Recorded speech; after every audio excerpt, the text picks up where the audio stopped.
Tara was dead.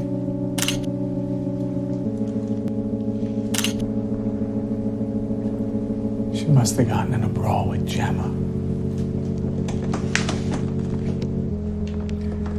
Your mom was on the floor, freaked out, covered in blood. After everything she did, all the lies and the death and the wreckage, I still love her, you know. She's my mom.